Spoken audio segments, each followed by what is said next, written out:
Nicole, please tell me something about you. Sir, my name is Nicole Ballavar. Um, I'm from Nagpur itself. I did my schooling, my graduation, my post graduation, all three of them from Nagpur itself. Um, to give a light upon my work experience, I was working with United Nations Development Program in 2017 as an intern, under which I have gone various research projects vis-a-vis women empowerment. Also, I have worked in touching various aspects of sustainable development goals related to gender equality and women empowerment itself. In my final leg of my post graduation, I have been appointed by the Ministry of External Affairs as a research assistant to the Joint Secretary. I was associated with the DPA 3 division of the ministry, under which I have carried out various research projects vis-a-vis China, Afghanistan, and also there was this. I was actively engaged in India, China, Afghanistan projects, especially that South Sahatur Dam, which we are making. So after that, I was also a part of. I was also appointed by RTMNU Nagpur as a lecturer, visiting faculty basically for PSIR. In 2020 February, I was working with various think tanks all over the world and magazines. So I have written various research projects vis-a-vis China and nuclear non-proliferation.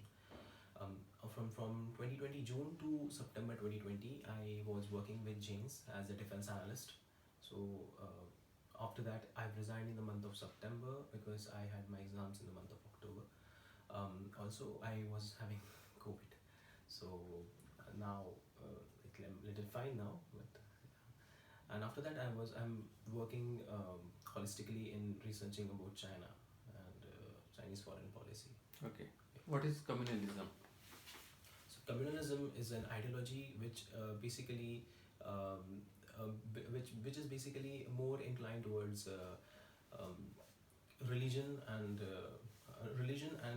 related to like our religion is the superior one. This is something which communalism basically defines. What is difference between communalism and communism? Communism is a state-run ideology. Basically, all the wealth has been very well concentrated in the state itself. Communalism is an ideology which is related to religion and religious superiority. Okay, so what is special about the communism of China? Chinese in the 1970s and 80s that has came up with a notion called communism with Chinese characteristics. This has been very well articulated by Deng Xiaoping, under which various aspects of Chinese communism has been propounded. One of them very prominently was Chinese capitalism, adopting a model of capitalism as well as communism, under which all the characteristics and all the aspects of capitalism, so capitalist society and the communist society will be merged together. So that is basically Chinese communism. In India also, we have a policy of having wealth concentrated in the state. So what is difference between our policy and China's policy? Just like in 1960s, we nationalized the banks based on some policy. So what is that policy and what is difference between India's policy and Chinese policy?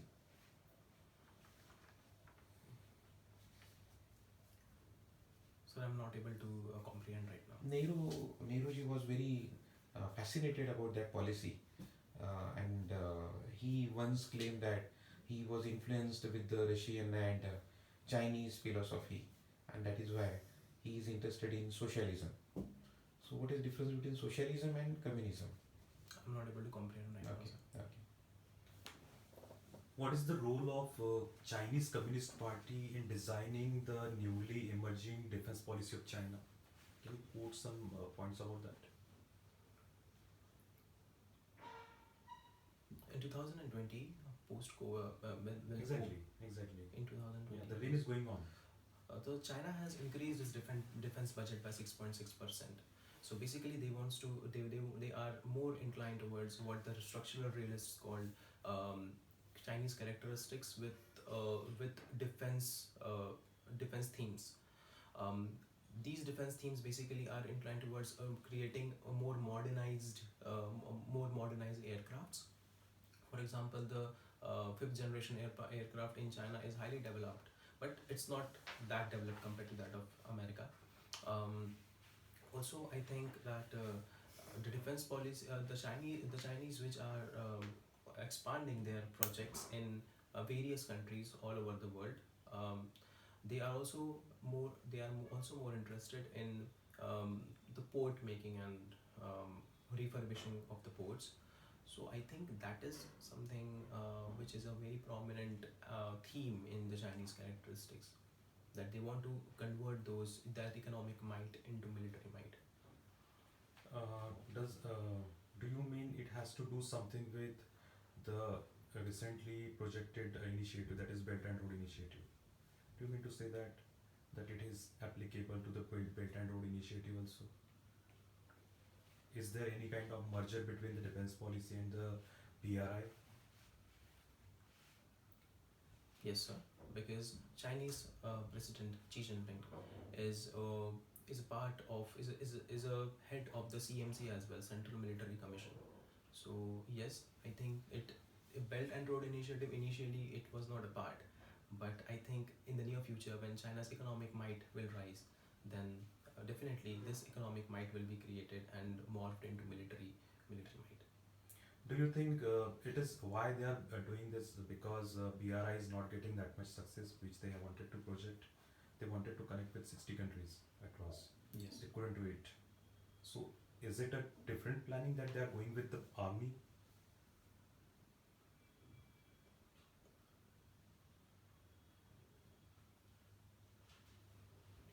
Um, Sir, BRI projects lately has came into the limelight of infrastructural downfall, because BRI projects are not that viable, because the local sensitivities are not taken into consideration. Also, sir, the consultative mechanism are not a part of the BRI projects.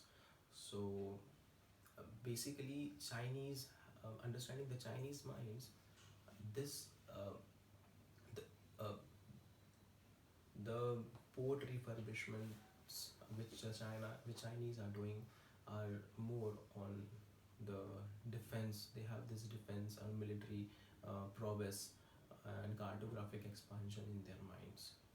Port connectivity was, I guess it was a 1 decade old program. You know, and they are now not so much interested to expand it, because in Indo-Pacific zone they have already expanded. What they are looking for is the Trans-Pacific zone now. What are the perspective of Trans-Pacific expansion of Chinese military? What you can tell about that? Um, Sir, I have not read about it. Rikun, can you explain the historical reasons for the aggressive policy of China against its neighbor? Sir, they define it as a century of humiliation, under which various wars has been fought inside the country. Also, it has an aggressive stance towards Japan, towards United Kingdom, because of the opium wars that they have fought with. So they see themselves as the one who had got suppressed in the past. So that is something which they define as the century of humiliation, under which they have given a notion that whatever happened in that entire century, they will take revenge out of it. So that is in the Chinese minds. Okay. Recently, China has raised the border issues with India. What may be the reasons for that? Because after 1962, China had not raised any border issue with India, but recently, in last 1 year, they had raised the issue. So, what may be the reasons for it?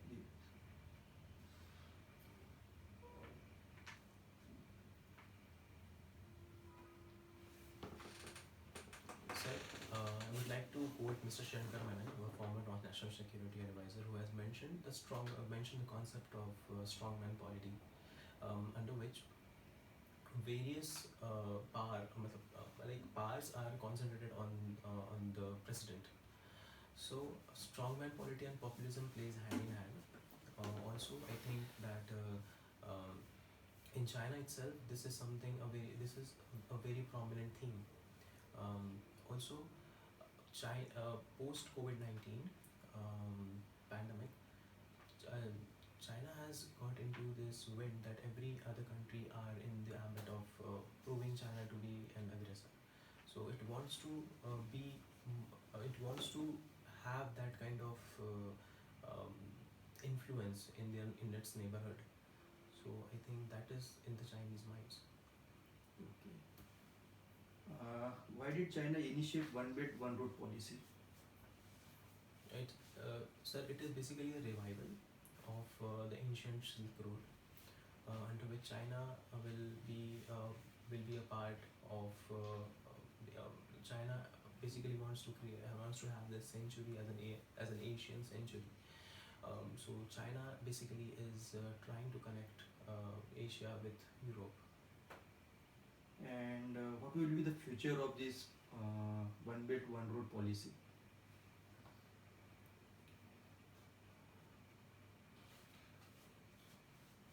Just guess. So future is something which we can't dwell upon, but I think what will be the thing, if China's might will go on increasing, they'll try to definitely convert that into the military might.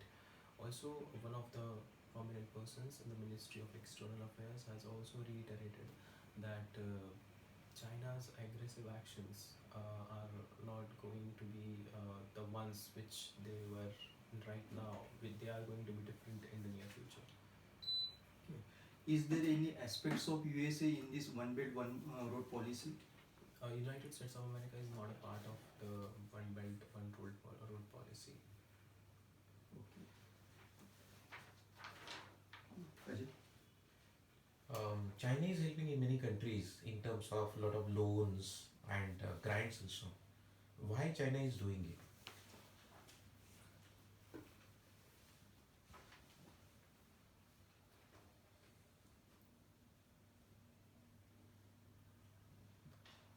So I think that PRC has a policy of expansionism, basically cartographic expansionism. So I think they have their own plans to expand economically. That is one. Investments in China, China has a huge and massive overcapacity. So they want to progress this capacity to other countries via investments.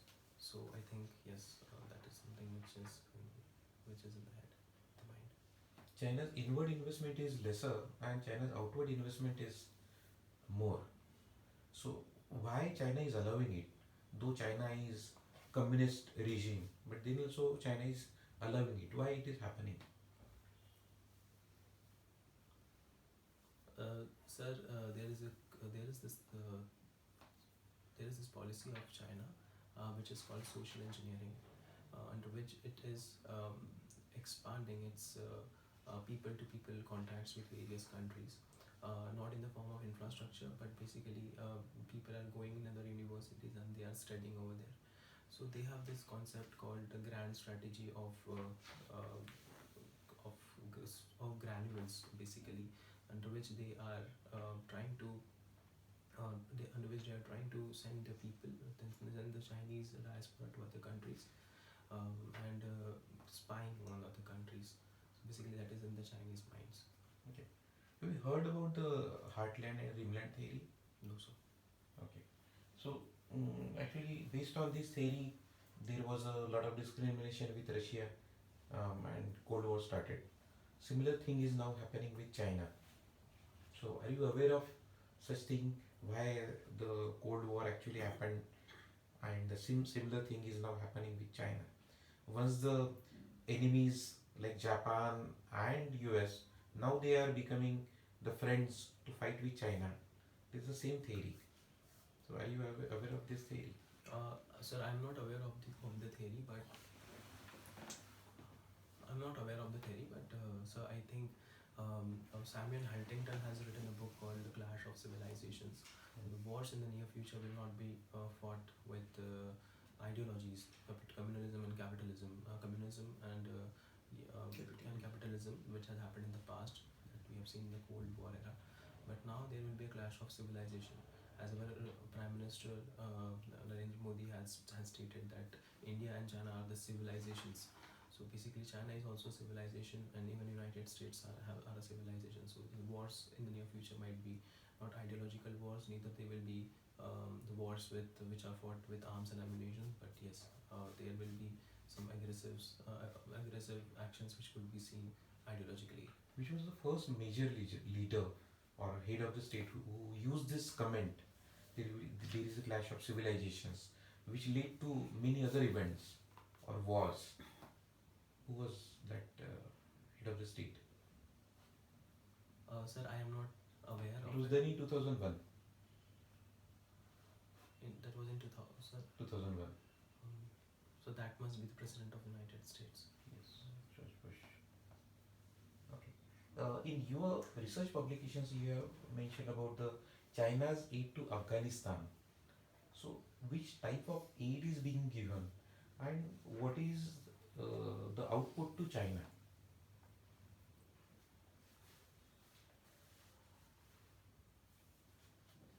So Chinese aid to different countries comprises of various themes: investment, concessional loans, and grants. Concessional loans and grants are basically the core development, core. So that is basically basically an aspect under which they expand their diplomatic prowess. In Afghanistan, sir, I think they are more into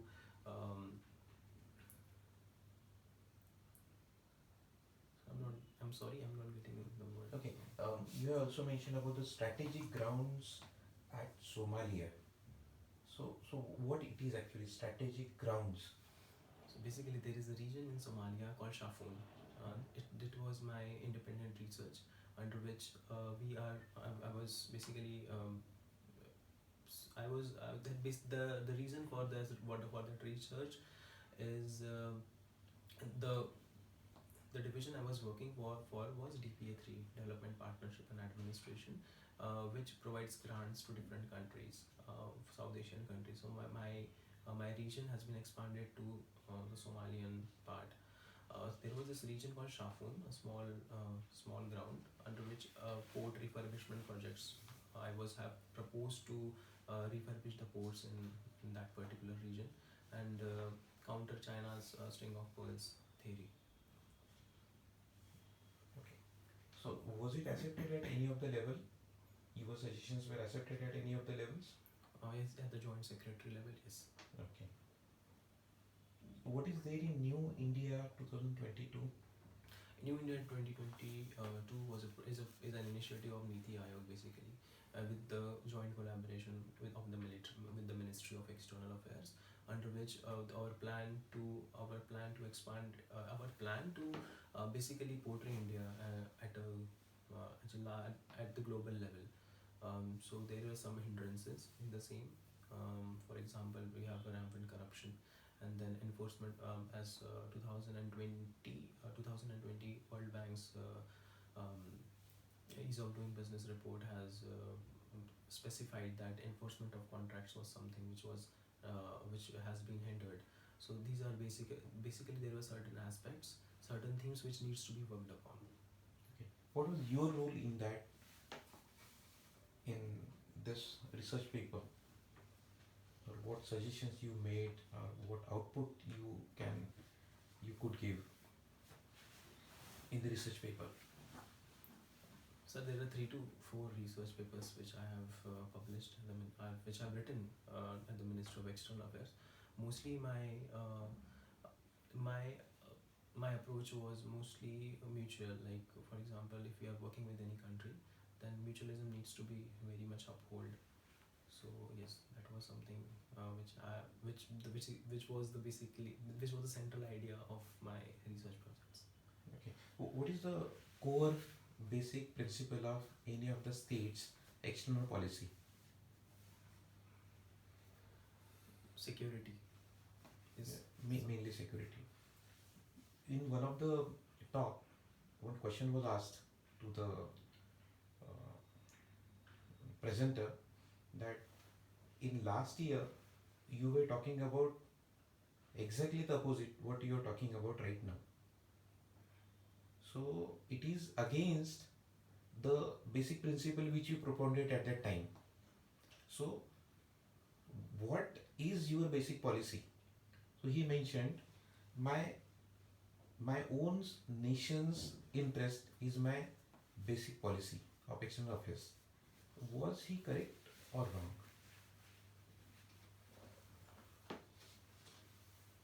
So I think he wasn't even wrong when he has mentioned that national interest so it's supposed to be at the forefront, but at the same time security is something which couldn't be compromised. Uh, I would like to quote our foreign national security advisor, who had stated that the security personnel are supposed to be invisible. People should feel safe in the country. Also, sir, there is a saying that either we are at war or we are in the preparation of war. So security aspects can never be sidelined. What is there in the conflict analysis, US relations, US institutes of peace? Sir, I did an online course, Okay. under which various What is the major learning from that? how to basically like Avoid the conflicts. yes. I'm sorry, I'm just not getting the word. So Okay. So what is the basic reason for any of the conflict among the nations in this 21st century? I think the major reasons are the border conflicts. They are something which are very prominent these days, especially in the Asian region. Also, the wars which will be fought in the near future might be because of the water scarcity and water issues. For example, in China is building a dam on the Great Bend of Brahmaputra near the. I'm so sorry, sir, I'm not getting the word. Also, China is hindering the Mekong River's water. It is building multiple dams on the Chinese side of the river. So I think yes, this might be the next theme in the conflicts in the near future. What is the major reason for conflict in the 20th century? Specifically the late 20th century. I need to read about it, sir.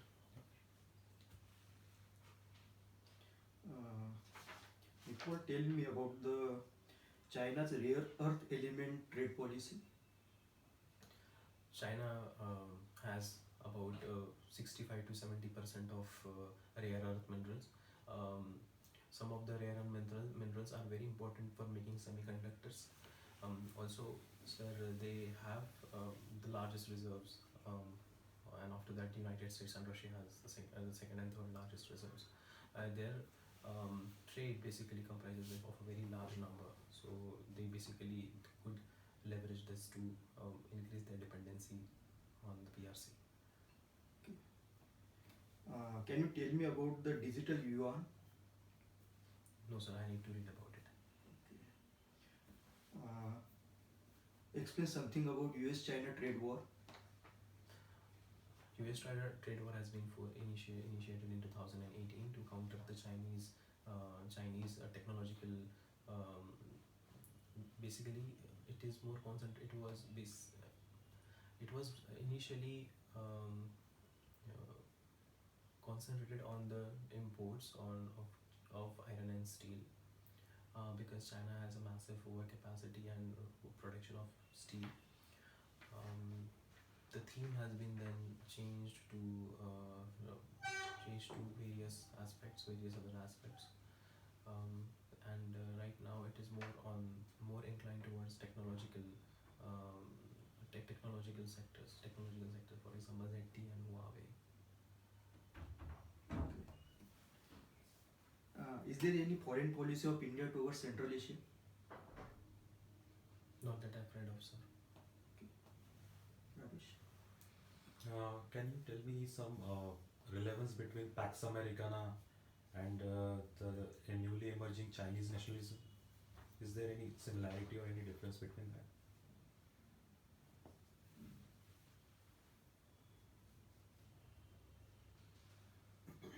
So every country which is rising, it tries to write its own rules. That is the basic tenet of structural realism. Also, there was something called Washington Consensus in the past, but now we are seeing more like Beijing Consensus. So, I think in the near future we might see the Chinese characteristics emerging in various countries. There are various reasons for the same.